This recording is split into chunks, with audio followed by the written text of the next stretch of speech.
while back, and at that point of time, I did foresee that I will be in Rajasthan for a wedding and taking this session from the bar of palace. So I never knew any of that, but that's what we are right now. That's what is the background that you see. We can't start out without me seeing at least a few of you. So I want at least a few of you to come on video. However you are is perfectly fine. So we want at least a few of you to come on video. We will see you, we'll interact with each other, and then start. So we're going to start with saying hi to everyone. So how we're going to do this is everyone's going to unmute. It's okay if it's a pandemonium, like it's a table of voices, but please unmute yourself and say hi, hello, good morning, or whatever at the same time. So, good morning, everyone. Thanks, Puneet, and thanks, Puneet. So, Good morning. Good everyone morning, sir. unmute. Okay, I'm going to say Good 1, morning, 2, 3, and good morning to each other. So I'm going to say 1, 2, 3. Everyone unmutes and then says hi to each other. Good morning, sir. Good morning, sir. Morning, sir. Morning, everyone. Good morning, sir. 1, 2, 3, unmute. Morning, sir. And again, give it a Morning. Morning. Yeah, so 1, 2, 3, unmute to see all those, hear all those voices. I'm sure that's energizing for all of you as well. Great, so now we can mute ourselves again. It's more for practical purposes. I would have loved to have you upload through the session, but these background voices keep coming. Thanks, Puneet, Ritik, Shivom, Ashish, Aditya for switching on the videos. Others, it would be great to see you. It's great to interact with people rather than just plain boxes with surnames or names. Lovely. So before we start off with this session on design thinking, I have a few questions that I want to ask you before we jump right in the session. So where are you joining from? Which place in the world are you in right now? So just put that into the chat. So don't send it, just write it in the chat. Where are you joining us from? Which location? Just put that into the chat, don't send it. I'm going to see 1, 2, 3, go, and then you can send it. Okay, everybody is written. Just give me a thumbs up, those who are on video. Okay, don't send it, don't send it. Don't send it, don't send it. Okay, 1, 2, 3, go, send it. Okay, Bihar, Delhi, Gurgaon, Patna, Bastar, Basti, Delhi, Agra, Bhubaneswar, Gurgaon. Lovely. We have people from all over these places. Caro. Awesome. Superb. So it's a Saturday morning and you've had a long week and hopefully you'll get some time on Sunday. How are you feeling right now? How are you feeling? So one feeling word, just put that onto the chat and don't send it. Just put your feeling. How are you feeling right now as you enter the session? It's called a check-in. So like you do a check-in when you check into a flight, you're going to do a check-in. So just do a check-in, one word. How are you feeling right now? However you're feeling is perfectly fine. Someone might be bored, someone might be, oh God, why am I here? Someone might be awesome, looking forward, whatever. Okay, 1, 2, 3, go. Simple, excited, peaceful, sleepy. Yes, I like the honesty. Even I am sleepy now. With all the partying till late night. So excited, good, good. Good is a little less descriptive. We don't know what kind of good. Eager is good. Others, very few people said how they're feeling. That also tells a little bit about how you're feeling. So we want you to say how you're feeling first. Go ahead. Take a few more seconds. Good is not acceptable. Anything else? Good, bad is more a judgment or evaluation. Okay, fresh. That's a good one. Yes. Ecstatic. Wow. That's awesome. I'd like to know why, but that's great. Okay. Others excited. Okay. Wonderful. Now I know how it is. So, how many years of work ex do you have? How many months of work ex do you have? So, that you could just put the months in.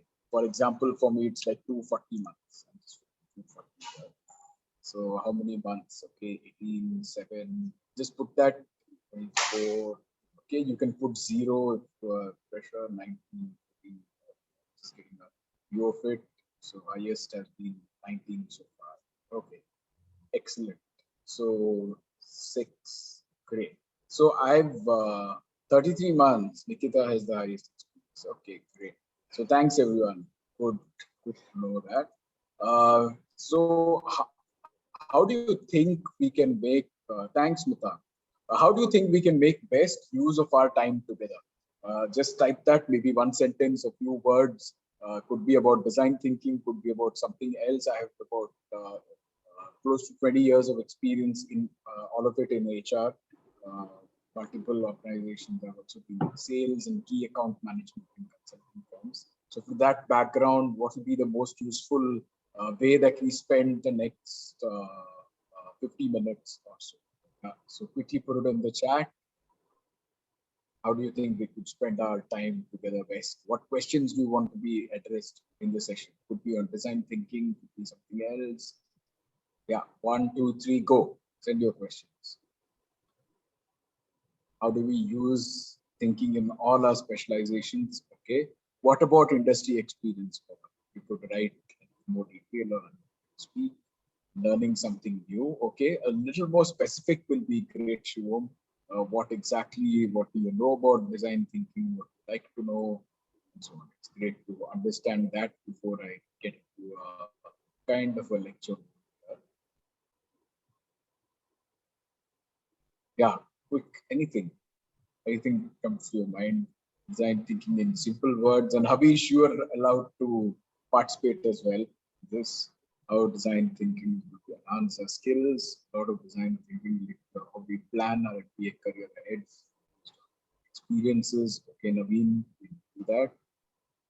Okay, Sachin, nice. How do we use that design thinking for our respective careers? Does it require special skills like coding? Okay, Puneet, good question. Okay, it doesn't. The answer is it doesn't. I think it doesn't require. Any other questions? Because this is what we'll base the session on. Okay, create a better experience for our clients. How do we create a better experience for our clients? Okay, great. Anything else? Ease a situation with design. Okay, we'll see if we can cover that up. Try to cover that.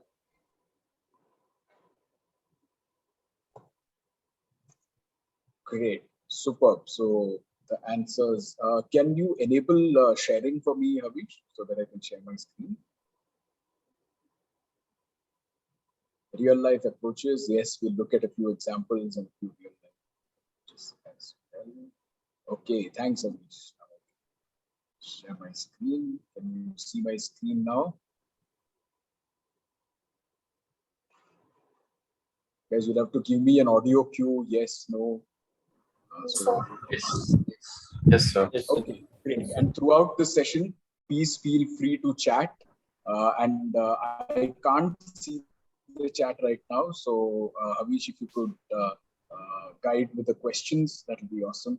If anybody has questions, could just call that out.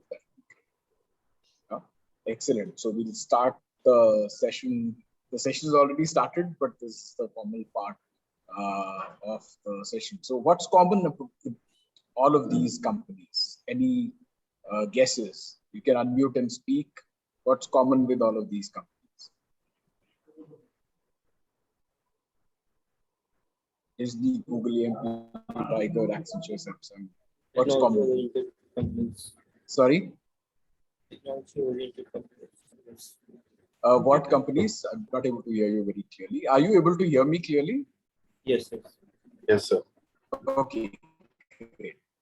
Yeah, I can't hear this, what you just said.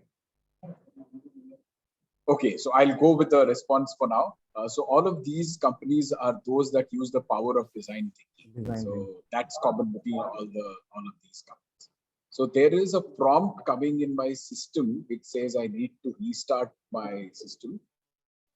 So if it forces me to do that during the session, I hope it doesn't, then I might restart. In that case, if that happens, Savish, if you could take them through whatever you're taking them through, and I will rejoin after restart, if at all it forces me to. Okay, so all of these companies use design thinking. I'm going to do a quick kind of a 25 minutes lecture sort of on design thinking. Then we'll go back to some example. Even in that, we'll have examples, and then I'll pause and take some questions, and then we'll take it. Is that fine? Yeah, just say yes.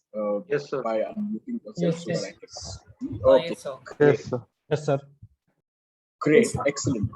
So design thinking is not something new. It's something that's been used by all of these people. That's Edison who created GE through innovative products, and the other two. So it's not something new. It is, but it's become more and more inevitable right now. So we entering an age in which the ability to innovate matters the most, and it's just like our ability to read, write, and do basic math. And what are the kind of problems that you can solve using design thinking? Here is an example of the kind of problems that you can solve. So how technology companies would say, how do we apply it in new ways in technology? I, for example, facilitate a lot of meetings and sessions. So I will ask, how can we have a more productive kickoff meeting for anything new that we will kick off? How are our customers? What are our customers' most critical unmet needs? How might we increase sales? How can we reach entirely new audiences? Companies at the Corona time, for example, had to reach completely new audiences that they never thought of and build digital versions of their offerings.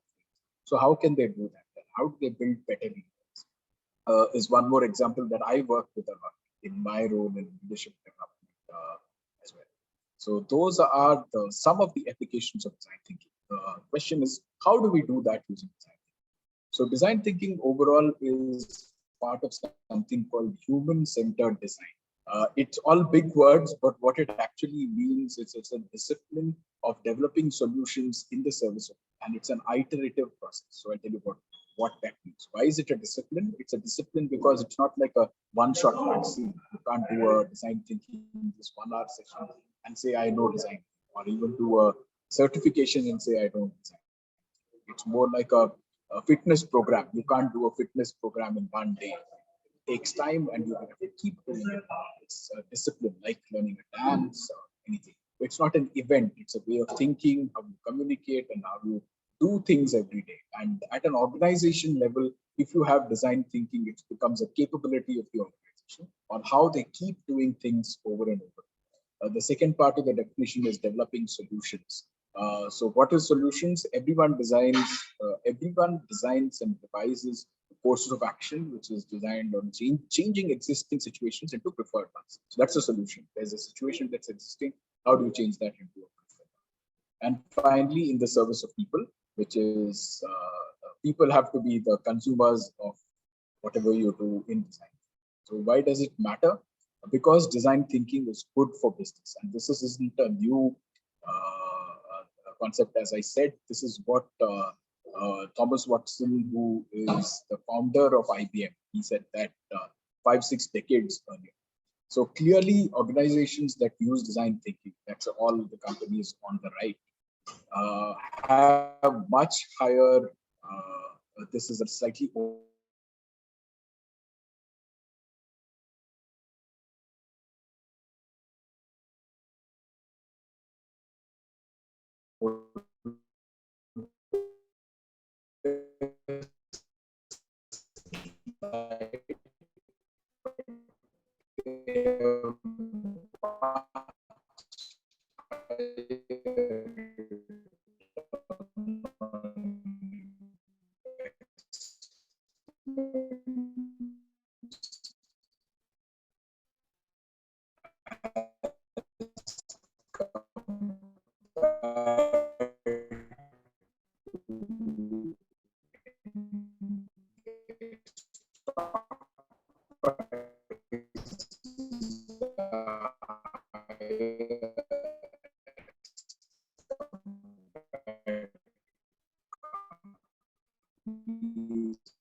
Yeah, I think Rohit dropped out. So we'll wait for him to come back.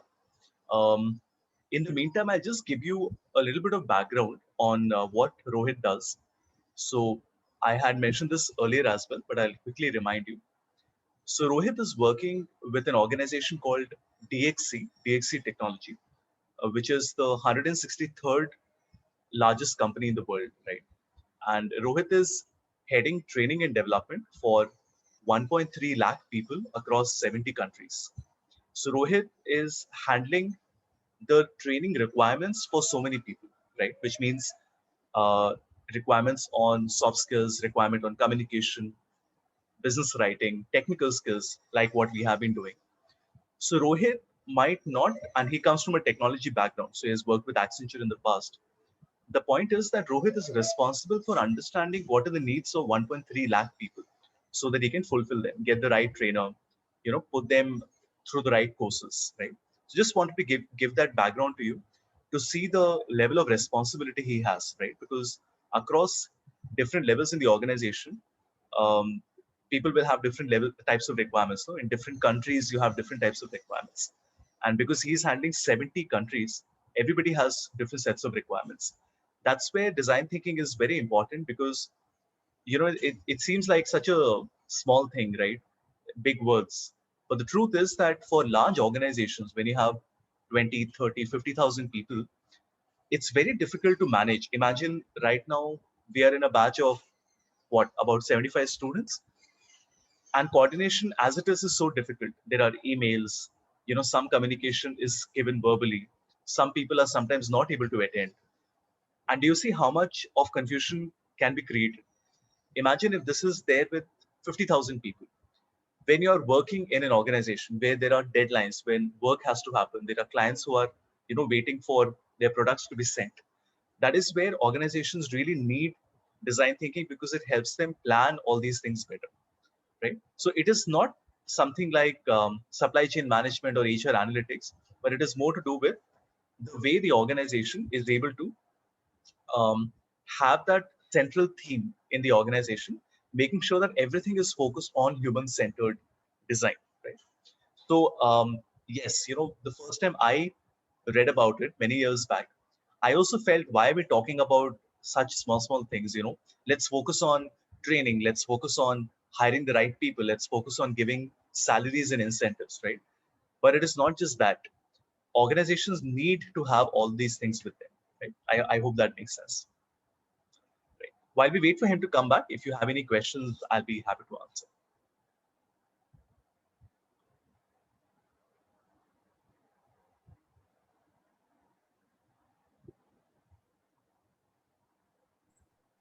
Can you give an idea about the job roles offered in the design thinking, particular to design thinking? Okay. I think he would be better at answering that, but I'll tell you from my experience. See, design thinking is not a specific job role. What I mean to say is that it's not that somebody from finance cannot be in design thinking. Of course they can, right? For example, let's say you're working with Infosys, right? I'm just taking an example. And you have to prepare some dashboards and you have to prepare some reports which you want to present to your stakeholders. Stakeholders will be your clients, your internal managers. It might be some third parties, maybe some auditors. Now, creating a report, we have learned in the last 3 weeks, can be done using tools like Power BI, Tableau, and Excel. But at the same time, don't you feel that the report should also have design thinking in it to make sure that the report is user friendly, the report is readable, people understand what you're trying to present in it, it is solving a problem that the person has. So a person in finance can also be involved in a discussion on design thinking, right?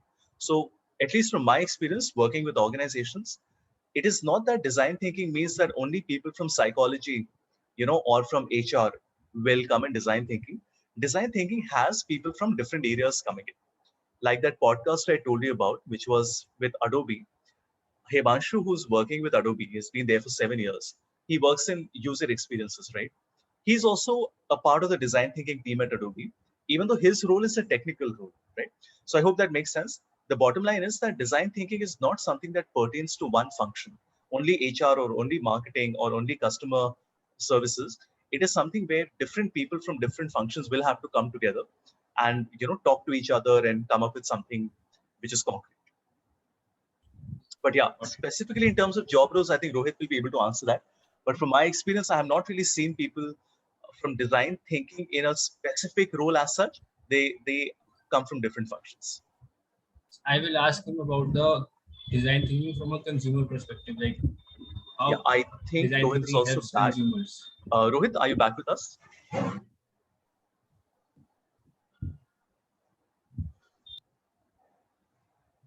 I can see his name on the chat window.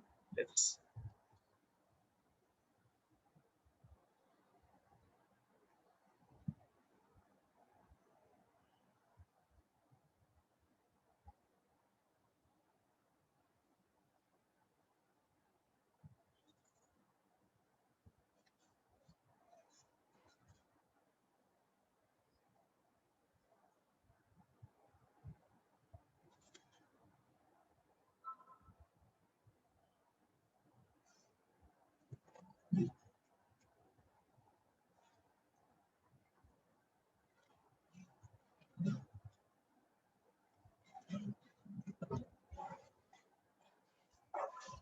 I think he dropped out again. No problem. Any other question, anyone, in the meantime, that I can answer?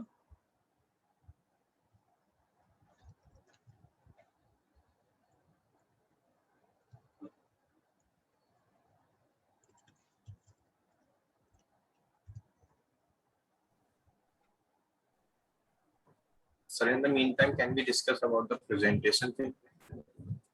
Right. Why don't you tell me? I have already sent you the email. No, I hope you would have had a look at it. If you have any questions on that, let me share it once again. Yes, sir. 1 second.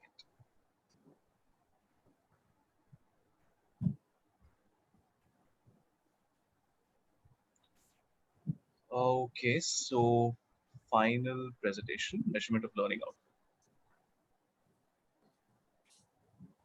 Yeah, so I am giving all of you a choice, which means that you can decide if you want to work on Power BI or Tableau.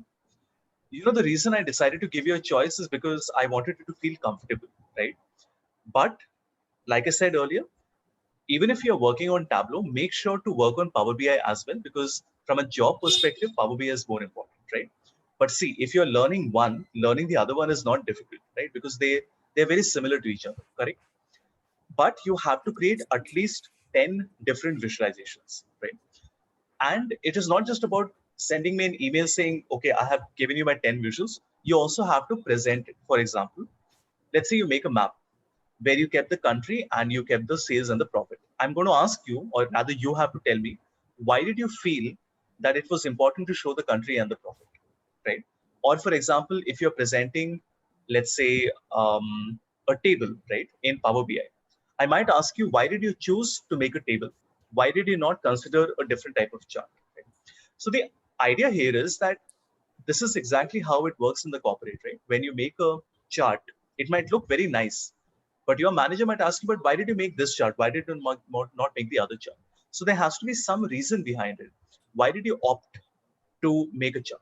Let's say when you open your report, the first chart you have kept is a map. So obviously, is it that important that the map should be the first chart? Or do you think that the first chart that you should keep should be a column chart, right? So that is the way you have to present all these things, right? And you'll be given 8 minutes to present it. I might ask you a few questions as well. In terms of the group or individual, again, I'm giving you a choice. You can work in group, but not more than 5 students. Or if you feel, no, I am more comfortable at the moment working individually, I'm okay with that, right? Those of you who joined in late, I understand that you might not be able to cope up because you have a lot of catching up to do. I would suggest that you work with some other group, and obviously you have 3 days to prepare. I'll be available during those 3 days. You can call me up, ask me any questions that you have. Right. Of course, I'll give you a few examples on 27th when I do my PowerPoint training. So I'll exactly tell you what I'm expecting you to make. But I don't want all of you to come up with the same dashboard. What's the point?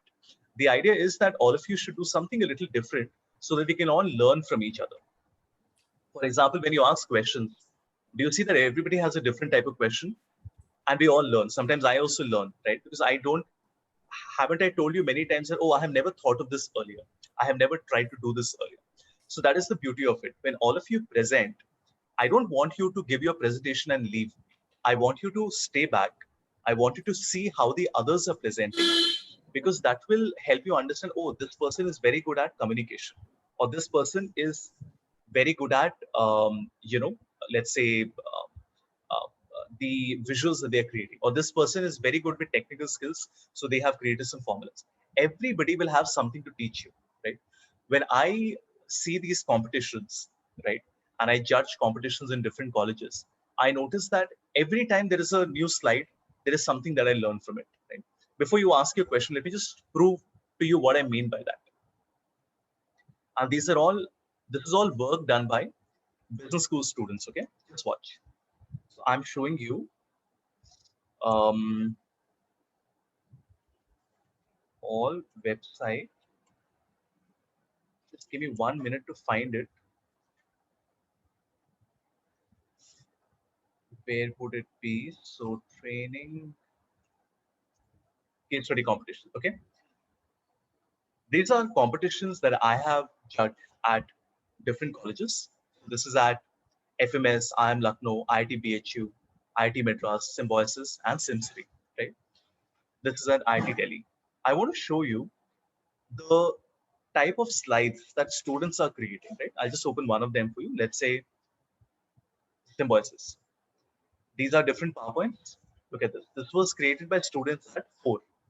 I had given them a problem, which was analysis of customer data, and this is how they presented their slide.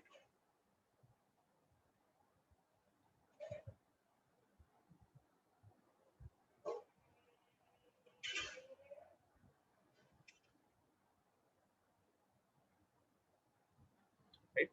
Now, do you see how they have used different types of visuals that they have created on Power BI and on Tableau? Now, did I ask them to create these images, to download these images from the internet? No, I did not. They could have also just written this, but they did it. And they were one of the winners? Why did they do it? Because it looks nice, doesn't it? And if I show you some other slides, you notice that everybody has done something different. Like this one is, don't you feel this is very boring? Because there are no colors, there are no images that they have used, right? And if I show you something else, let's say, look at this one. This one was also okay, but not as good as the first one that I showed you, right?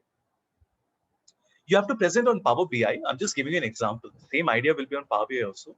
Hold on. Let me, in that case, show you something on Power BI itself. See, PowerPoint, I'm not asking you to do, because you guys will be doing so much of PowerPoint presentations when you are working in college, right? So all your college projects will be in PowerPoint.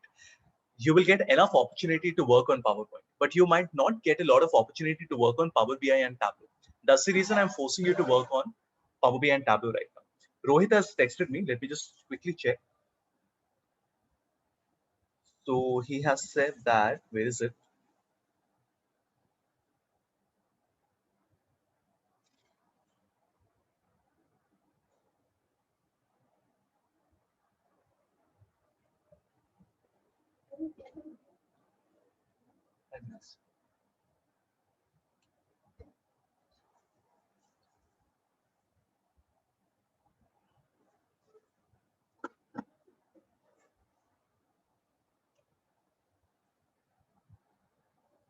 Okay, he is having some internet issue. Doesn't matter. We hope that he comes back soon. If not, I will ask him to send some material to me.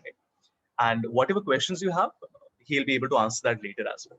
I want to show you what somebody did on Power BI right in front of you. Not done by me, done by, I think this was an internal competition at IFT, if I remember correctly. We'll have to check. Look at this. Now, tell me, haven't we done all of these things? We have done pie chart. I did not show you pie chart. All of us know. We have done the line chart. I have done the column chart. We have also done the map, correct? But look at the way they have kept these images. Look at the way they have used colors. That is what helps you, have a okay presentation or have a good presentation. Presentation means on Power BI. Look at the other things that they have done. Look at the way they kept different charts together, the way they use different colors, right? These are different slices that they have used. We have done slices as well, right? So that's my point. This is the type of work that I would like all of you to present, right? Obviously, these guys were final year students, so they would have learned much more by that time. But that's okay. Let me also show you something on Tableau, if possible. Let me then answer your questions. Right? Look at this. So there were different questions and they have given different answers like this.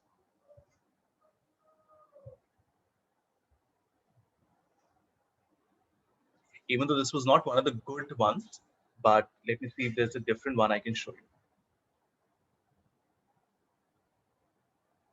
Okay, look at this. I think this one is very nice.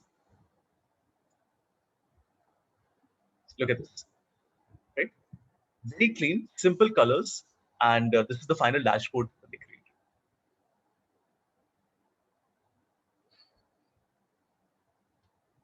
Like, look at this. They also played around with the colors to get an interesting effect.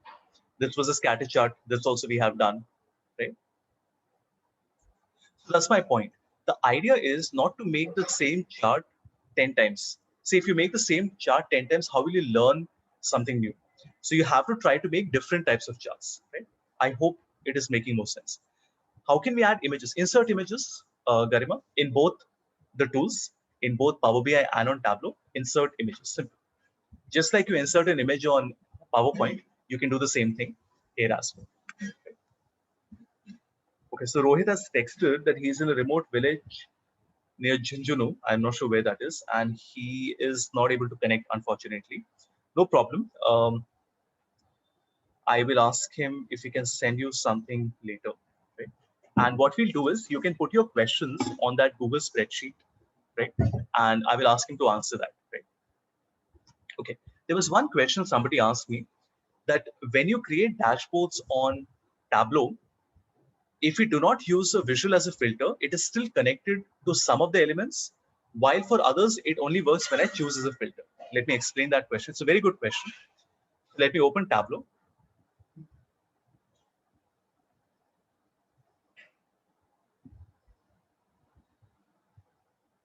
And let me open an Excel file, the same file on which we were working, which is orders compact. And okay, so the question again is that when you make a dashboard, the filter automatically works for some visuals, for some it is not working. Why does that happen? See, the thing is that when I make a chart, for example, I'm making a column chart with my market and my sales, right? And I'm making a chart like this, right? Can I apply a filter right now, a slicer? Absolutely. For example, maybe for my segment, I'm keeping a filter. What does this mean? This means that my slicer or my filter is connected to my chart, right? On another sheet, I will create one more. So I will create, let's say, my order date and my sales amount. And we will convert this into a line chart, right? Now, this is not connected to this page. Does that make sense? So when I make a dashboard and I keep both of them. So when I make a dashboard and I will keep both sheet number 1 and I will keep sheet number 2. And let me also make it full screen, or let's make it automatic. Perfect. Now the thing is that my segment filter, if I click on it, you notice that it is not connected to the line chart. It is only connected to the column chart. Why? Because that was created with the column chart, right? Like this. It is not connected to the line. If I want it to be connected to the line chart, then I will have to say that this option has to be applied to not the current worksheet, the one with the column. It has to be applied to all the worksheets. And this means that now when I click, you notice that it is connected to both of them. I hope that answers the question, right? So originally it was connected only to the column, but I can make it in a way that it can be connected to all the different charts that I have. Good. Any other question?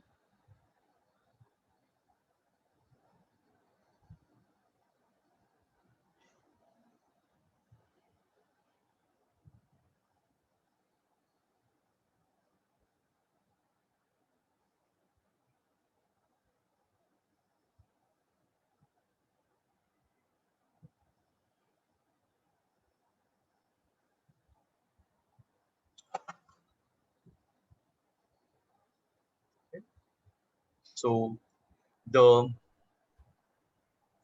filter is connected automatically to the chart on with which it was created. If you want the filter to connect to other sheets, then use as filter. Okay. There was one other question that I completely forgot, which was about how to lock a group of cells in Excel, right? So that we can make it uneditable, right? You can do it with me if you want to.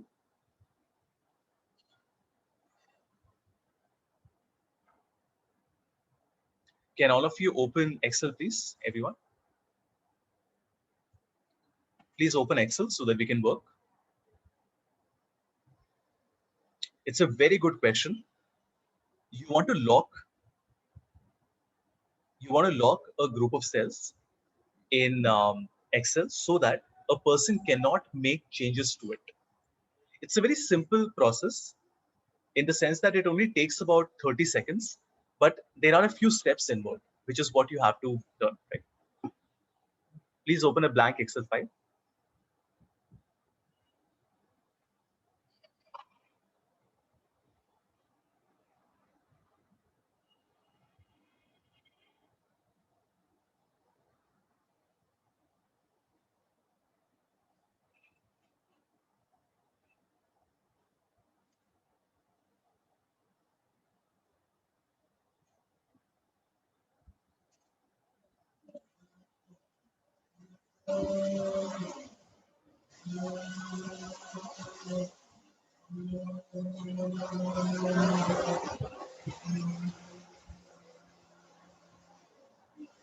Okay.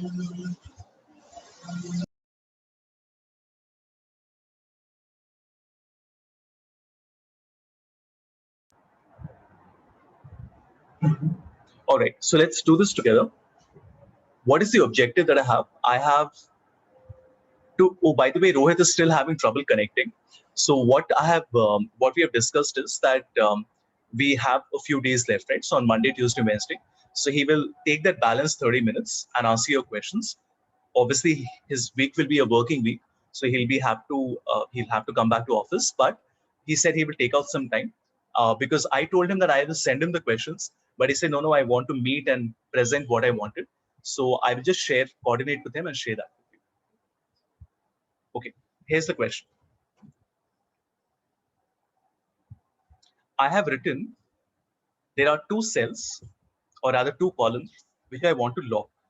So this is lock and this is lock. What does that mean? It means that anybody who's working on it, without having a password, they will not be able to make any change to these two columns. But what about the rest of the worksheet? They can make any change that they want, right? So these two columns should be locked and all the others should be unlocked. First, watch me and then I'll give you time to practice this. First step, I will select, right? And if I look at the format, if I right click and look at the format and I go to the protection, what does it tell me? It is telling me that these two cells are locked. Okay, but what does that mean that it is locked? If it is locked, how can I make a change on it? See, it says that locking cells will only have an effect if you protect the worksheet. That means when I go to review and I protect my worksheet with a password. So I'll put a password, let's say 123. What does that do? You can see that I can't make any changes now to any cell. But that is not what I wanted, right? What did I want? I want that only these two columns should be locked while the entire worksheet should be unlocked. Does it make sense? Right? So Rakshan, not alignment, we're looking at the protection here, right? So what I'll do is I'm going to unlock the entire worksheet. So I'll press Control A. Control A will select the entire worksheet. And I will go to Format Cells and I will remove the lock. Right? So first step is Control plus A to select entire worksheet, right? And remove lock. That is the first step. What is the next step? Lock only column F and G, which also we'll do. So now I'll only lock column F and G. And finally, the third and the final step is review and protect sheet. Now see what happens. Now when I click on protect sheet and I put a password 123, what have we done? We have unlocked the entire worksheet. Remember, we unlocked the entire worksheet, but we only put a lock on FNG. This means that if I try to type something, it works. But if I try to type something in FNG, it will not allow me. Unless and until the user has the password, it will not work. I hope that example was clear. The steps are very simple. There are only 3 steps. Unlock the entire sheet, only lock FNG because that is what we want locked, and then protect the worksheet. Okay. Ankit, can you just look at the steps and try once? So I would like you to first press Control A. We'll go step by step. Press Control A.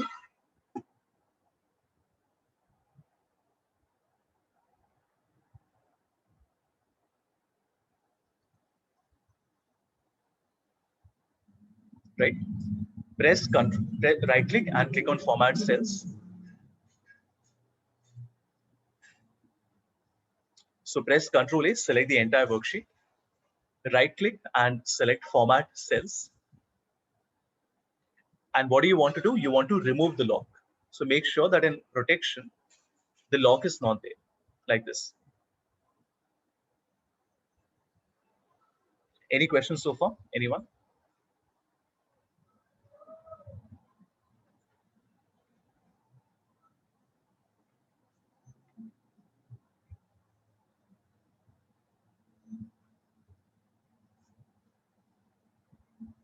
So we selected the entire worksheet, we remove the lock. Very simple, and press OK. But we don't want to remove the lock from everything, no? We want to remove the lock only from the entire worksheet except these 2 columns. So I will select column F and G and then go to Format Cells once again, and I will put the lock here, like this.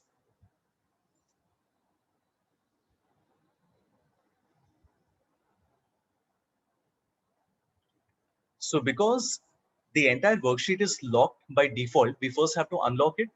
Then we have to lock what we need to lock, which is only F and G.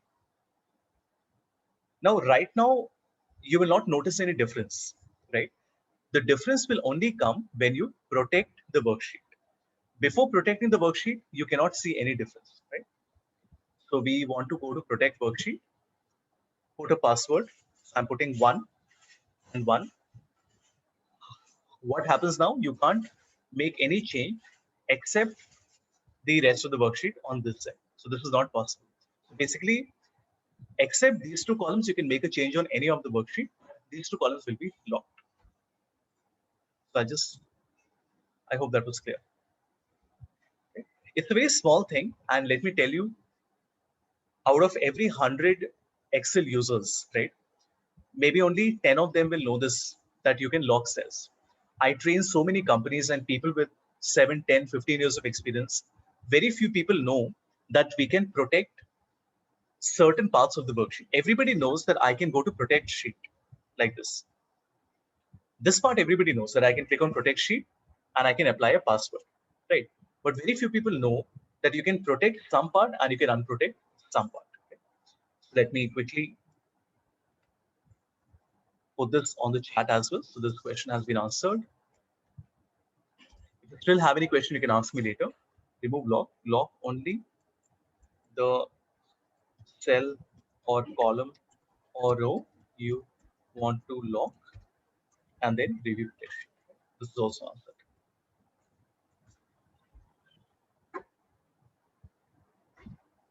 Hi Rohit. So nice to have you back. Okay, let me stop my screen sharing.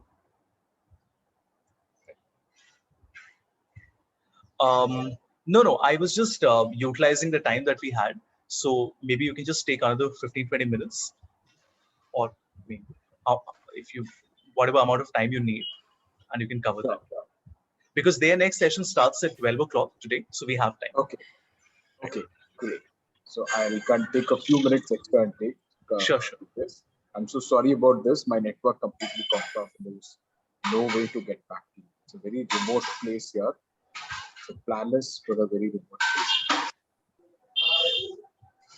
Okay, great. So we were looking at design thinking, and we're saying how do we actually do it? How do we bring that innovation in? So it's a series of two divergent and convergent processes. So you look at it. Applying design thinking is about. Can we have everyone on mute? I think Naveen is unmuted. Thank you.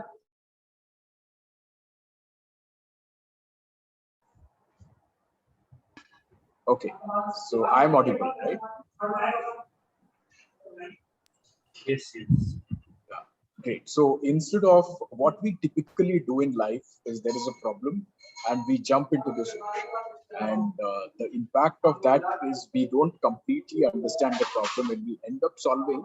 It's an immediate solve, it's a band-aid solve, but the long-term problem does not. What design thinking does breaks this into two parts. So there's the problem space and there's the solution.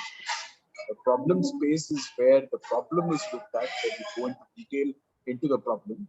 You don't think of the solution at all. You're separating the problem and definition and the solution. So the point that you see in between, the middle circle, middle dot, is where is the problem definition. So you first go and capture user insight, then you do analysis and synthesize, and then you ideate concepts and prototype, and then get to the solution space. Are you hearing too much of background noise, or is that fine for you? It is a little bit, Rohit. Is that distracting too much? Can I can just tell them to. Yeah, I mean, maybe just for 5-10 minutes if possible. Yeah, sure. So let me just do that. Give me a second. But meanwhile, let me get you on to another slide. You can start looking at it while I go and solve this chapter. Just give me a second.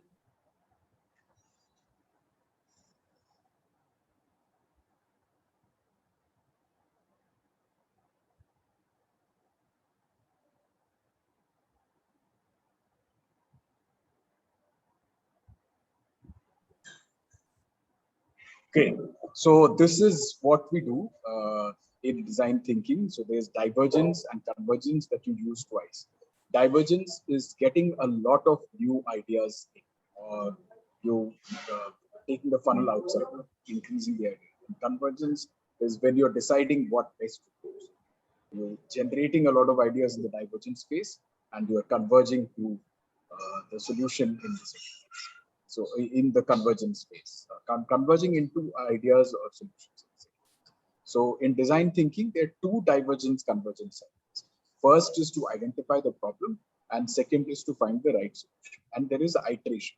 Iteration means you go from one to the other, and again you come back to the previous cycle to clear. Now this might look a little conceptual, but as we go in, let's see how this can be converted into very practical aspects.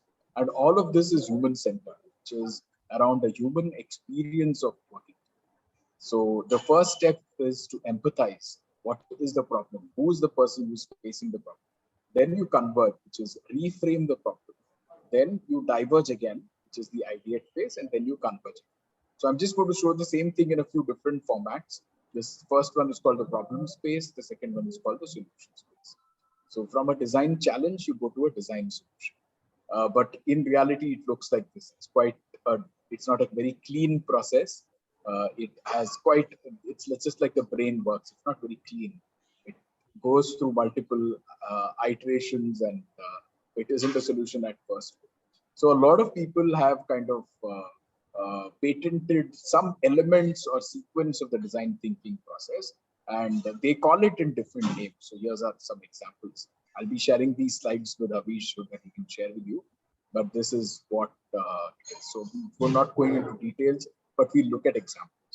So however, in practice, this is how it looks like in terms of time. Empathize takes the longest time. Reframing takes a little less time. Then new ideation, and then you prototype and test. Prototype and test takes the longest. So in empathize, you understand the audience better. In define, you define the solution. In ideate, you create the solutions. Prototype, you test the solutions, build the representation, and you test. So therefore, what's happening is you're not releasing the solution before you do a prototype. Therefore, what I was telling you about large failures don't happen. So let me give you a few examples of this. For example, Airbnb. All of us know Airbnb. Some of us used Airbnb. When they were initially set up, they had a big challenge, and they didn't know what is that challenge. And they used design thinking methods, did a lot of interviews with people who were their customers or potential customers who logged in but did not buy and so on. And what they found is the videos that people were uploading about their site, about their houses or their room that they're giving out for Airbnb were very unattractive. So they were amateurish, and people took themselves and so on. And people thought these are not great options, not great examples. So what they did is just gave everyone training on the photos. They sent their own crew and created the photographs and then posted it. Just that one single step made a huge difference, and they started seeing a lot of repeat customers, a lot of new customers, and so on. So that's an extremely simple example, but the use of design thinking to what they did is empathize with the customer, understood why they are not using it. It's an extremely simple example. Now they made it a way of life in everything that they do. Let me give you one more example of Hyatt. So this was the Hyatt in Chicago that they experimented this first. They saw that the check-in experience into the hotel is very bad because people take a long time, there are long queues, there are sometimes big families or big business groups that come in. Everybody after them has to wait, and these people also have to wait. And so when they applied design thinking, they saw that they changed. The problem could have been, how do we reduce check-in time at our check-in place? But they didn't address the problem. They looked at it as, they reframed it and said, how do we ensure that people can check in without any downtime or using their downtime that they have? And they analyzed it and did a user mapping, and they saw that while at the airport, people spend a long time to get a taxi or airport bus, and that time could be productively used. So what they did is set up some check-in kiosks. They had people who had those tabs like thing, and they went into the hotel with the placards, and they said, Hyatt guests come in, you can check in here. So they checked in there itself in the airport, and they were given the keys in the airport. So what they did when they landed at the hotel is just walk into their rooms, and they said amazing service. And none of their time was wasted. They were anyway waiting for the cab, so that time was utilized. So that's an example. It's used in a lot of IT companies as well. IBM Citrix uses it quite a bit in order to improve their experience with the user interface of systems. Are they solving the right problem? Who's their end customer? And so I'll give you one personal example. I'm not a design thinking expert. I have an understanding of it. But there's an example that I have which we've kind of used design thinking. So this is a quick service restaurant. There are very few quick service restaurant chains like KFC and so on. So this is a huge chain in India. I can't disclose them. but there's a huge chain in India, thousands of quick service restaurants across India. A few years back, they were seeing very high attrition of their frontline team. The riders who take the stuff and drive and then deliver the pizzas or whatever restaurant delivers and so on. And also of the staff which prepares the food and does the delivers over the counter and so on. And what we use is ethnographic mapping. And what happens in ethnographic mapping is we go and look at where do these people come from? The people who work there, where are their houses? What are their prime concerns in life? Why are they actually leaving? And so on. We came across a host of examples here, which really helped us solve that. So I'll give you some of those examples. So one simple thing that they found out is people come from long distances. Their houses are far from the restaurants, are in very crowded places. So they come out in buses or public transport, trains, local trains, and so on. And when they reach the restaurant, they want to freshen up because they're sweaty and so on. So they started installing small showers in each of their quick service restaurants. And what that did is people were able to freshen up. Then they saw that people like to socialize with people around them. And there's not enough place in a restaurant to do it. So they re-looked at the mapping, and just by some adjustments, they gave a lot more space to the employees rather than to the customer. So that sounds counterintuitive, but it increased productivity. Then they thought that, then they saw that we are not really employees, and leadership is not really concerned about us. So we changed that by asking some of the leaders to actually travel to their houses, meet their parents, and so on. They traveled by metro, they traveled by local trains, and so on, and actually reached the houses of these people, some of the senior leaders. And then there were some photos of this taken, and this was not done, there was no publicity given to this, but just word of mouth within the restaurants. All the chains spread so much that leaders are interested in us. They actually came to my house, they did this, they talked to my family, they talked to my mom, and so on. So that really helped. One more thing that came out is that these people have caregiving responsibility to their parents. They either have a sick sibling, a brother, sister, or an old parent, or someone whom they need to take care of.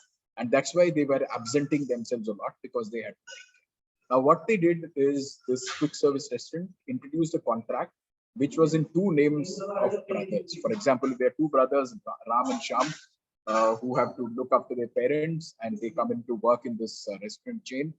They had a contract which said, we are giving an offer to both Ram and Sham. Any day, anybody can come. So today Ram can come, tomorrow Sham can come, and so on. But they need to do the full day's job. They need to know all of it. They need to go through all the training and so on. And that really helped in reducing attrition significantly. Because one person came either of the days, other one could take care of their family and other things that they had to take care of. So that's an example of using of ethnographic research and some of the principles of design thinking. So the first part of design thinking, which is empathize with the customer. So I'll very quickly take you through the 4 pillars of design thinking and then some of the other applications. Is that fine to go ahead with? Is this making sense? Anyone, if you can unmute and say yes, no, give me an idea. Yes, sir. Yes, sir. Okay, great. So the 4 pillars of design thinking are empathy. First, you empathize with your customer, understand their needs, their pains, their affiliation, their joys, and so on, like it was done in the quick service restaurant case. The second one is collaboration. Every voice matters. Everyone has a unique view. Everyone comes with a different perspective, and so it is. It could be diversity of industry that people are coming from, diversity of background, skin color, racial, ethnic backgrounds, anything. A mix really helps. So design thinking works best when there is collaboration. People work together. When they're inclusive, that is, you ask everyone for their opinion. If someone is quiet and they are introverts and don't really speak up, ask them through different ways. So inclusive method works best with design thinking. And as I said, it's iterative. You don't get the solution at the first round. You keep doing it again and again, finding out, do a prototype, and then so that's what works best. So just look at the photos and tell me if this is design thinking or not. Does this look like design thinking to you? Is this design thinking or not? Yes, no? No. Okay, so it might seem like this is not design thinking, but even such meetings can be done in a design thinking manner when you're actually engaging, interacting with people, getting everyone to talk, and not one person is taking the final decision. This also looks like design thinking, and this is how design thinking actually looks like. Right? There's lots of portraits, people are working on it, there's collaboration, ideation, and so on. But even this, if done, not done properly, will not lead to the end result. So what you do in design thinking is ask a few important questions at each stage. For example, to gain insight, for example, in this case, what is it like to work in a quick service restaurant? Why do you do that? So that's the example. What is the needle we are trying to do? So are we trying to reduce attrition? Are we trying to make people happy? In that example that I gave, are we trying to, what is the problem that we are, in the Chicago, the Hyatt example, the wait time is a problem. Then you explore solutions and you rapidly validate. You explore solutions by asking how might we, so how might we reduce, have this restaurant as a more engaging place to work? How might we, and this can be applied to technology as well, how might we make Excel more simple for people to use and intuitive, and so on. And then you get on to the final line. So I'm going to take you through and step the design thinking process as done by a company called Luma. And they have 3-step process which looks at looking, understanding, and making. It's the same thing. It's just redone. And these are the various methods that are used. I'll just take 3 methods as examples for us very quickly for us to understand. This is how design thinking actually looks like. And one example is stakeholder mapping. So who's the actual stakeholder? For example, if we take your example of how do we select a specialization, Hamish told me that that's a challenge that most of you have. You could use stakeholder mapping in that problem. Who are the stakeholders? So it looks like the stakeholders are, okay, right now I just realized my name is appearing as Aprajita, which is my daughter's name. So change that. Anyway, who are the stakeholders in that session, in that decision? Can you just put it on the chat? The decision on which specialization should I take? Who do you think are the stakeholders there? Who are the stakeholders? Put that on the chat. Just write it on the chat. Who are the stakeholders? Look at which specialization. Let's have a few examples. Okay, you are an obvious stakeholder. Who else are the stakeholders? Pawan, you are obviously a stakeholder. So when you look at it, the stakeholder is way more than you would actually think. If you keep doing this, I'm just going to move ahead. It includes your parents, your friends. It includes the kind of people that you want to hang out with in the future. It also includes your spouse, who's not yet there. I believe most of you are unmarried. So your spouse, because it determines the choice of lifestyle. Your kids, because it determines how, what kind of lifestyle, how much time are you able to give them, and all of that, your future stakeholders. So if you really look at it, the stakeholders are way more than what you would initially imagine. So this step looks at stakeholder mapping, and this is a healthcare example. I'm just going a little fast. This is a healthcare example. You look at diabetes care for a patient, then here are the various stakeholders. Doesn't look like it's that complicated, but there are so many stakeholders. Each of them impact if the person will use the solution, get well, get stay longer, live longer, and so on. So it's a large number of stakeholders for any example that you can take. This is a restaurant example again, and look at the number of stakeholders. You look at this gives it better. So customers, restaurant stakeholder map. We think the customers are the stakeholders, but just look at it. There's the bank, there's the surveillance company, there's equipment maintenance, there are all the chefs, all the various levels of chefs, ordering, the government entities, and so on. So when you really look at it, you see that there are a lot more stakeholders than you would have initially looked at. Here's a stakeholder map for healthy food choices for kids. So lots more examples than you can really think. And how do you do a stakeholder mapping? One of the ways is to do interviewing.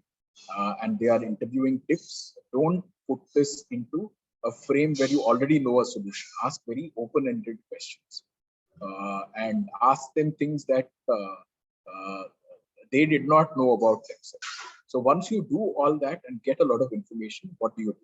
You use a process called Rosebud. There's a very simple one. I've used it a lot of times, which looks at what's the positive, what's the negative, and what's the option. A bud is an option. So you write down everything in one idea per post, get all the group that is ideating together and put it into 3 classifications. One is a rose, one is a bud, one is a thorn. When you do that, you have looked at the solution. This is how it looks like. These are rose, buds, and thorns. So another one is affinity clustering. Once you've done this, for example, if you've done the rose, bud, thorn, are there classifications that you can put?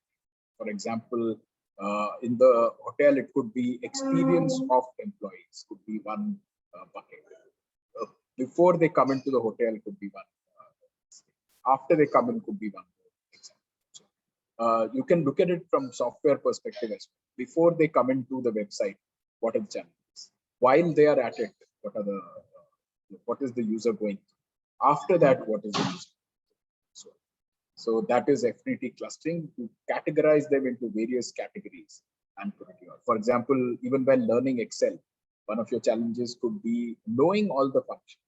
That's one. Second is understanding where to apply which one. Third one, how to do it at the shortest time or whatever. So these could be like clusters that you have in affinity cluster here. And these are examples. So this people development challenge, technology challenge, client-based challenges, brand, and so on. The next one is creating a persona.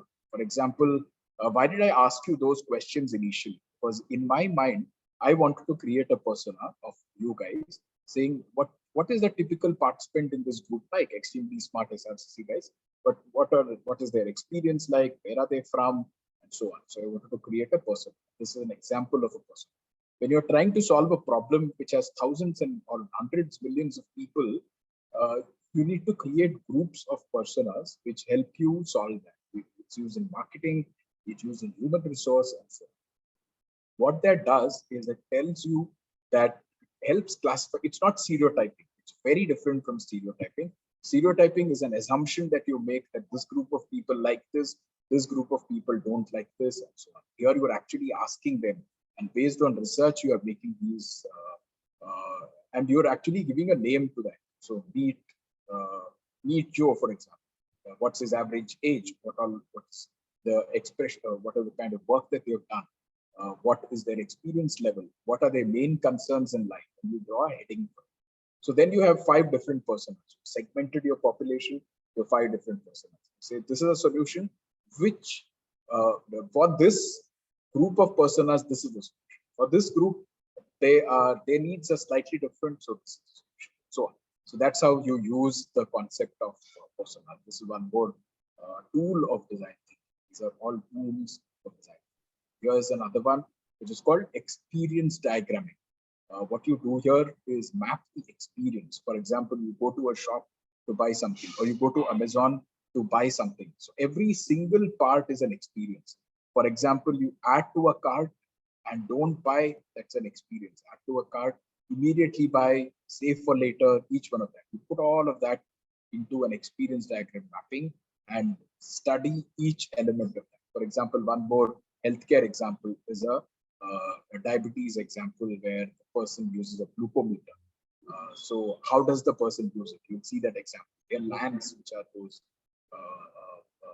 syringes that you put in. So where do they put that syringe in? How do they throw it? How do they dispose it? You're just breaking every second of their experience using this experience because they're experiencing a product.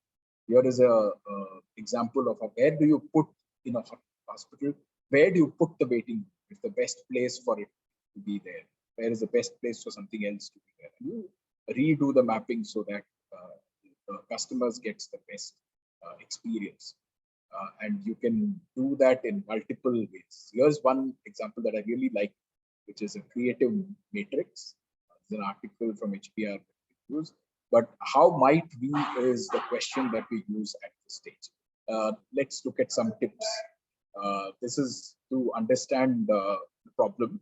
So this is the initial stage. So don't use the problem as the solution. For example, how might we use facial recognition to detect people? Another way to say that, how might we know who's in the building? So that's a broader solution. So the answer can be more than facial recognition. How might we reduce product development cycles by 30%? Why 30%? You can do it even more. So you put it into a way that is, how might we develop these new products every week? Here could be another one. How might we reduce maintenance costs? A better one is, how might we create self-maintaining machines? Still better is, how do we create products that heal themselves? And this is actually there in Industry 4.0. There are lots of machines, lots of robotics that actually heal themselves. They say, I'm not feeling well, help me. So, and they also give parameters. I'm not feeling well, this is the issue, help me. And in my previous company, which Havish also kind of consulted for, there were drones that said, this was electric lines that we see. Drones told people that this is the area, this is the issue that has happened, you come and check that. So instead of people patrolling, it was drones that actually helped them. So one more example is a common one. If we have, when the time when we were going to the theaters and cinemas, challenges would be parking, competition from other screens, other people's destructive behavior, competition with screens, phones, and so on. How are you re-looking at the problem? How can we make parking a pleasure? So you're rescheduling. How might we be using the question and making it, reframing it? How might we reimagine a value proposition in the age of streaming video? How might we transform the use of mobile devices? So can theaters use mobile devices before people walk in the theater and after them? Can there be an experience which is more shared with, and this is a creative matrix solution. You put the various areas on the rows and the various kind of groups that we looked at on the columns. So this could be persona profiles that we looked at, service touch points, problem statements, we put on the columns, and the rows are emerging technologies, cultural drivers, markets, and so on. One example is the theater example. This is an example of people's participation in solving the city's problems. So there are forums that are held, but nobody joins. How can we get them? So one of the solutions is celebrities perform before opening. And that solution is under celebrities and under the column of increase attendance. The other areas expand partnerships in votings, have more social debates. One more example here is in companies, how do you reduce the weight of people? You can put it into their goals. You can do contests and games for them and so on. So there are lots of examples like that. This is one more where you use, how do we communicate through flowers? So you look at classifying that experience, and you can use it everywhere, even in your personal life. You can use this kind of matrix. One more good solution is using a pitch poster. If you were to pitch that idea, how do you pitch that? This is the second phase. Once you've identified the problem, you're going into the solution. You create a pitch poster, pitch it to others, see how what's their reaction to it, and you change the solution according to their reactions. One more very important, easy one is doing a difficulty importance matrix, what needs to be there in the solution. So I've covered this real fast. We can do a quick round of questioning for the next 7 minutes or so, and then close the session. Yeah, that was very fast. My apologies for covering it so fast.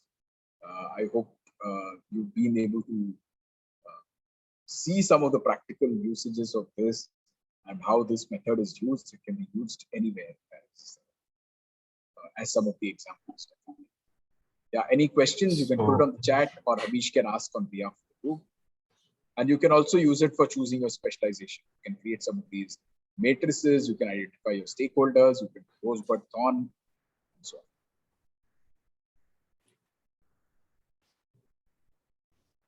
So understanding human behavior is very necessary for learning design thinking.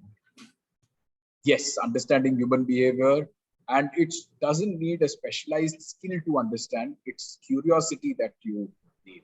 So in curiosity, you ask questions and help solve problems. So Smita, example you're asking is design thinking versus agile. Agile is more specifically applied generally to software development, and it is agile versus waterfall. So earlier what used to happen is there was a phase where you get all the requirements, software में क्या क्या होना चाहिए वो सब पहले ले लेते थे. That is requirement gathering phase, and the second phase is implementing all of it.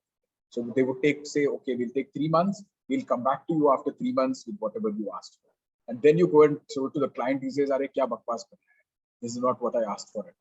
So what you do it in Agile is you break that down into sprints, which are like 3-week sprints typically. And in each sprint, you ask you come back after 3 weeks and show the customer. So it's iterative, it's much faster, and you're going directly to the customers, you're working with them, and you are looking at all within your company, if you're in the software company, who all need to be there. So roles are very clear. Then you might have scrum masters whose only job is not to be a boss around, but they help remove problems. So they ask the team what is the question, what is the issue, and they help. So that's agile. It has elements of design thinking also. Yeah, go ahead. Yes, sir. I got what you were explaining, but as per your explanation, I felt that both of them are working on the similar philosophies of gathering the feedback and then approaching towards the design aspect. So I wanted to know if, as a manager, if someone has to pick up whether you should follow agile methodologies or design thinking or complement each other, how will somebody go ahead with it? Good point. So good point, Smita. So they complement each other.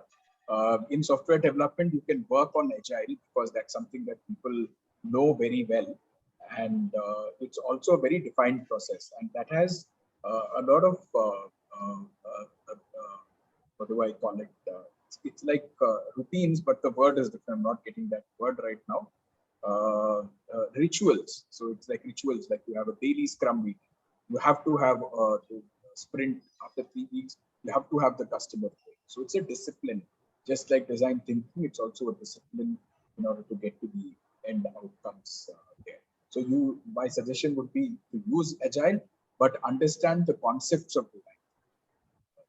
Or you might use it within the sub process. You might use design. You use agile for a software.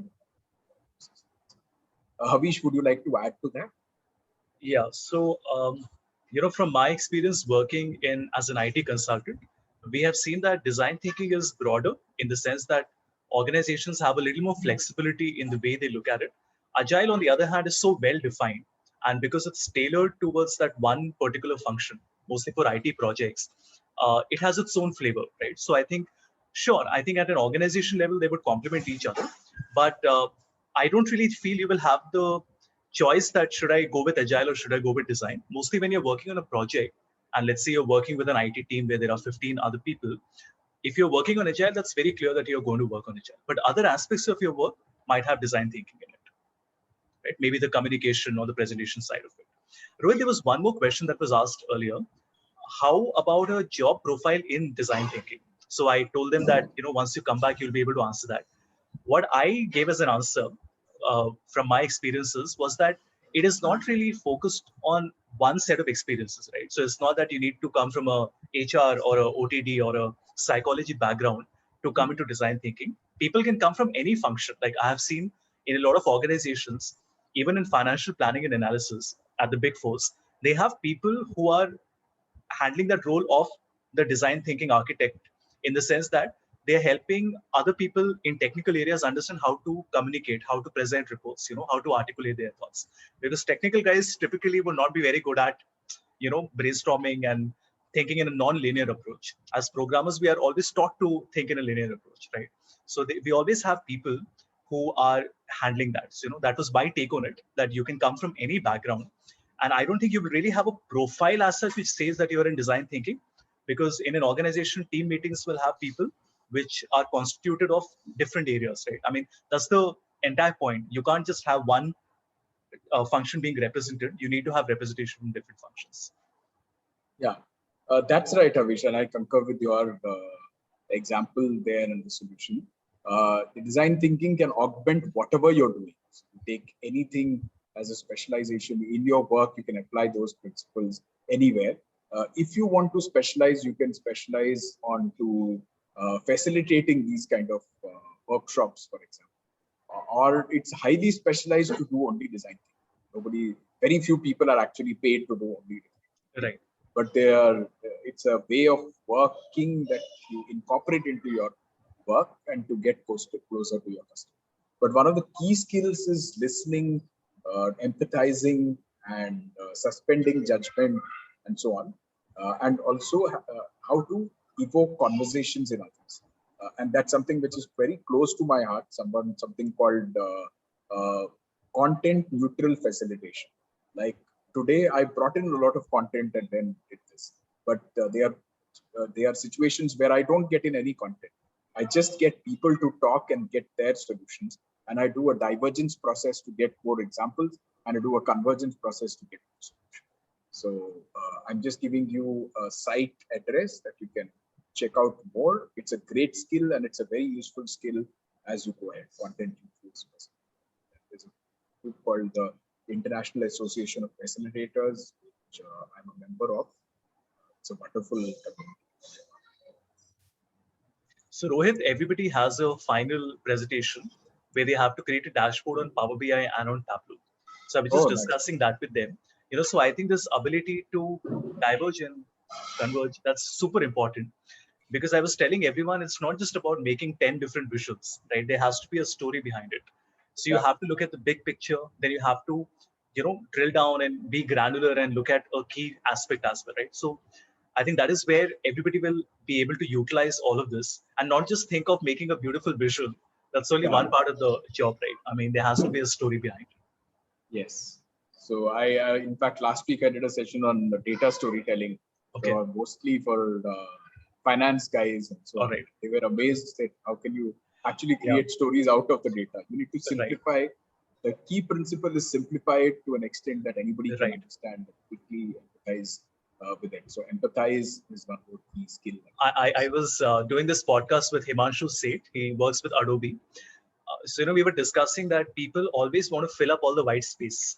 We feel there is an empty space there, let's fill up something in it. Yes. And the entire point is ridiculous. It's like having pauses when you're talking. If you don't have pauses in your report or your presentation, it's just one slide after another, right? I mean, you have to give people time to sit back, think about what you have done. There has to be a break between, 2 pages that you're presenting. So, very small things, when you put it like that, it all sounds very simple. But then there is so much academic work and literature behind it.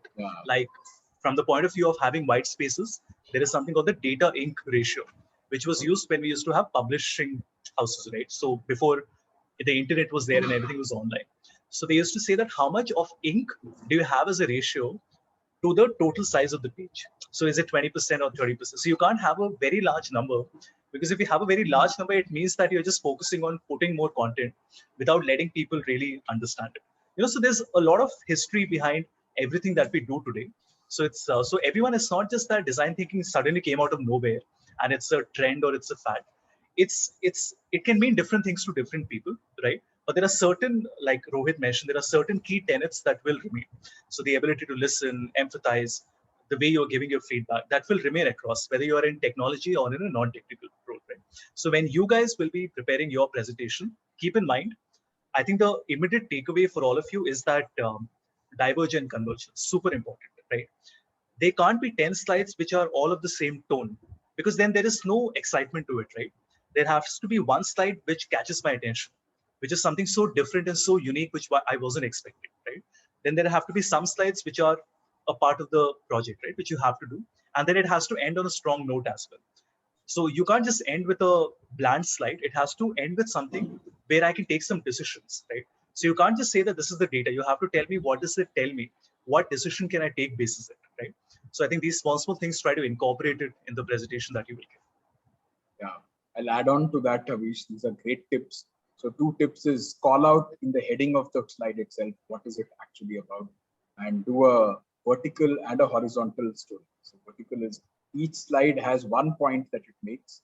And as you go down, all the points support that one slide, which is the title of the slide. And all your titles put together should make that story. I learned some of this from Havish. And that will be very useful to know. People don't guess. They see, okay, they see the slide and they know what is it that we are making. So we don't make exploratory presentations in this case, make explanatory ones, which explains to you exactly what. Absolutely. And that's where you use a lot of design thinking skills and simplify things. Great. So anything else before we close? We have just 1 minute. Last question.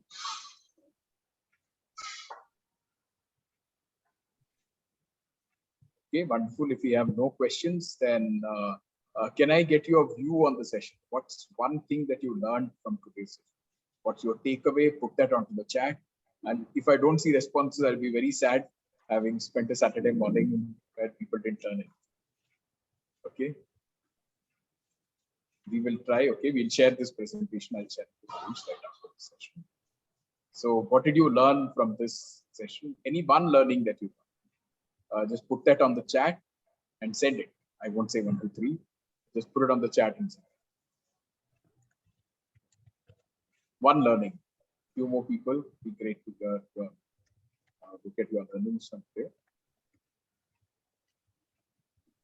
Okay, understand how things should be presented. So Havish, they learned more from the 2 minutes, that 2 minutes you presented than from us. Instead of dealing with it individually, empathize, collaborate, okay, wonderful. Ashish. Kritik, diversity is important. Yes. Observation. Yes, that's a key skill. Sumit, organize it better. Any project to make it. And one more is key element is very common with yoga, which is attention, awareness, human attention, so on. So that's what is the starting point. Giving a lot of attention to that human experience that is happening at that point. There's one point that came to me in a direct message, Rohit, which is that design thinking is important irrespective of specialization. I just thought I'll share that with the entire group. That's, so it has been shared now.